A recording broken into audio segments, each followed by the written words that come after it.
खुलुमबाय बेयो बड'लेण्ड इंखं टेलिभिजन दिनैनि रादाबखौ फरायदों आं बिबारि बसुमतारिया दिनैनि गाहाय रादाबाव दं दिनै 52थि राभा दिबस बिजनियाव दिनै मन्त्रि इउजि ब्रह्म लामा खुरखानाय बानायफिननायखौ नायफैदों मन्त्रि अशोक सिंहाला धनसिरि इरिगेसन प्रजेक्टखौ नायगिदिंहैदों चिरांनि डिसि आरो एमएलए आ जयन्त बसुमतारियानि सिमानि थाख्लाय आरो लालाय दैमानि हा खुरखानायखौ नायगिदिंहैदों महकुमा बेंगिरि दिबाकर नाथनि दैदेननायाव बिजनियाव सोमखोर बिजनि सोरजिनायनि थांखिजों 10,000 बिफां गायनायनि हाबाफारि लादों रायजो सोरखारा आसामनि मोन 33 हारिफोरनि गामि आरो सुबुं सानखो नागिरदों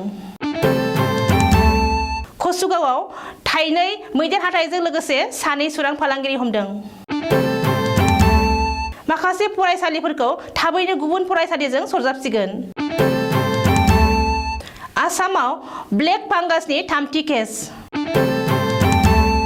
तिनिसुकिया जिल्लायाव कर'नानि गाग्लोबनाया बांसिनसो जादों दानिया दङ आबुं रादाब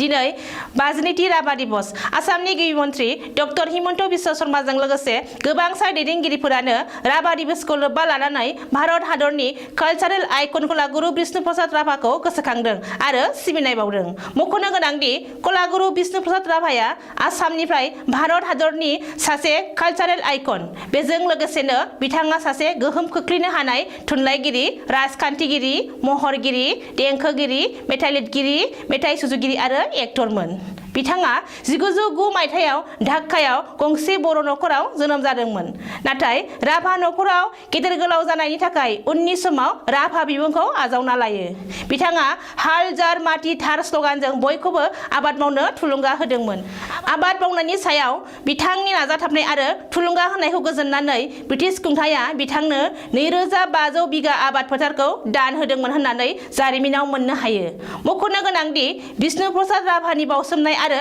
बिहोमाया बर' हारिजों लोगोसे असमिया हारिनि थाखाय अरायबो गोसोखांथावना जानानै थाबाय थागोन आसाम सोरखारा राभा दिबसखौ लोब्बा लाना 2021 मायथाइनि विष्णु प्रसाद राभा बान्थाखौ फोसावबाय स्काल्पटर सुनाराम नाथ आरो फक डान्सार द्रना भुवानि मुंखौ देग्लायनो विष्णु प्रसाद राभा बान्थानि थाखाय रायजो सोरखारा सायख'यो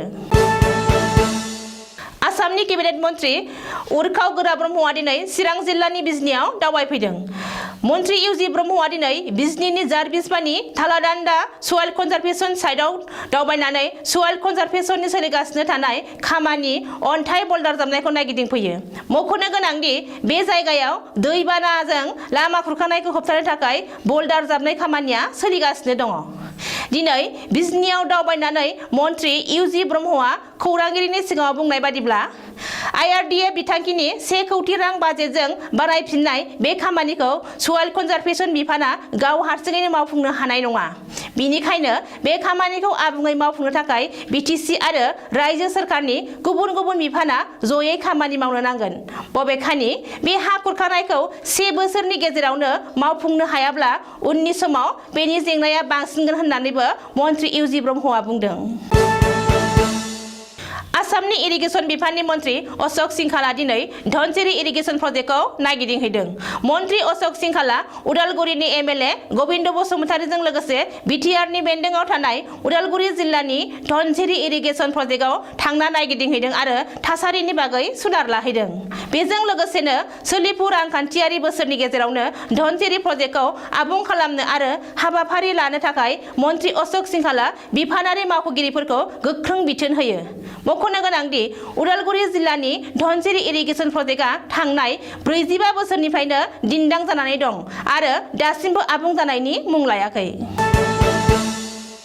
आइ दैमा दैमा सेरनि 2 नं सारापेट आरो खुज्राबगुरिनि माथावरि बायफ्लंनायखौ नायगिदिं थांनानै चिरां जिल्लानि डिसि नरेन्द्र कुमार साया सनिबारखालि सिडली समस्तिनि एमएलए जयन्त बसुमतारीजों लोगोसे निसिमा ओनसोलाव थाख्लाय आरो लालाय दैसानि हा खुरखानायखौ नायगिदिंहैदों। बे खाबुआवनो जेब्ला खौरांगिरिया सोङो अब्ला डिसि नरेन्द्र कुमार साया बुंदों दि आथिखालाव गासिबो खहा जानाय आरो थासारिखौ नायगिदिंनानै लाखाबाय आरो बेनि सायाव मा राहा लानो हायो एबा लाजायो बेखौ उननि समाव आबुङै फोरमायगोन। बबेखानि माथावरि खोनायनि राहाखौ थाबैनो लानाय जागोन होननानै फोरमायदों। चिरां जिल्लानि बेंखनाव बिजनी महकुमानि बेंगिरि दिबाकर नाथआ सनिबारखालि सोमखोर बिजनी सोरजिनायनि थांखिजों गासै 10,000 बिफां गायनाय हाबाफारि लानानै बिजनी महकुमा मावख' मोखाङाव बिफां फुलि गायजेननानै हाबाफारिखौ बेखेवजेननानै होयो। सनिबारखालि गासै 1,000 फुलिनि गायजेननाय जादोंमोन। बे सप्तानि गेजेरावनो गासै 10,000 बिफां फुलिखौ गायजोबनाय जागोन होननानै खौरांगिरिनि सिगाङाव फोरमायदों। बे हाबाफारियाव बिजनीनि MLA Ajay Kumar Rai, MCLA Pradeep Bayern आरो मोनब्रै एनजिअ'आ बाहागो लाफादोंमोन। डक्टर हिमन्त बिश्व शर्मा दैदेननाय आसाम सोरखारा रायजोनि गासै मोन 33 हारि हारिसाफोरनि गामि आरो आबुं सुबुं सानखो नागिरदों। बेनि थाखाय आसाम सोरखारनि जयेन्ट सेक्रेटारिया गंसे नटिफिकेशन जारि खालामनानै रायजोनि गासैबो जिल्लानि जिल्ला बेंगिरिफोरखौ बिथोन हरदों। मख'नो गोनांदि आसामनि जयेन्ट सेक्रेटारिया थांनाय 9 जुन खालारनिनो बे बिथोनलाइखौ जारि खालामदों आरो रायजोनि गासै मोन 33 हारि हारिसानि आबुं इनफरमेशनखौ बिदों। रिपर्ट बादिब्ला आसाम सोरखारा कलिता, चरनिया कसारी, गोरखा, नाथ, योगी हारिनि गामि आरो सुबुं सानखो नागिरदों। बबेखानि बिष्णुपुरी आरो बिष्णुपुरी मणिपुरीफोरनि गामि आरो सुबुं सानखोखौबो दिसपुरनो नांगौ। हिन्दी रावारि, बांला रावारि, केयट, गार', बर्मन, डिमासा, कसारी, सुद, गरिया, थाई, आहम, चुटिया आरो मेच कसारीफोरनि गामि आरो सुबुं सानखोखौबो रायजो सोरखारा नागिरदों। अदेबानि कार्बी अट'नमास काउन्सिलनि बाहेरायाव थानाय कार्बीफोरनि गामि आरो सुबुं सानखो, खासि, जयन्तिया, कचराज बंसि, बेराज सेरफाङाव थानाय हाजोआरि ट्राइबेलफोरनि गामि आरो सुबुं सानखो, म्यानमार मौर्या सरासनस्रा हारिनि सुबुं सानखो, आदिबासी, सिम्फौ, सेमार, हाजं, सावदां, मदाहि, कुमार, जाल्ला, ब्राह्मिन, मरान आरो मटक हारिनि गासै गामि आरो सुबुं सानखोफोरखौ रायजो सोरखारा नागिरदों।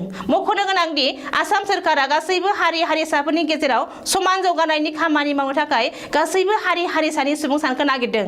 जाहाथे फैबाय थानाय समाव थागिबि हारिफोरखौ माबोरै समानै आवगायना लांना थांनो हायो बेनि थाखाय रायजो सोरखारा खामानि मावगोन। बेनि अनगायैबो बे रेकर्डआ आसामनि थागिबि हारिसाफोरनि थाखाय मोनसे जारिमिनारि दलिल जानानै थागोन। क'क्राझार जिल्लानि कसुगावआव थाइनै मैदेर हाथाइजों लोगोसे सासे सुरां फालांगिरि हमनो हादों।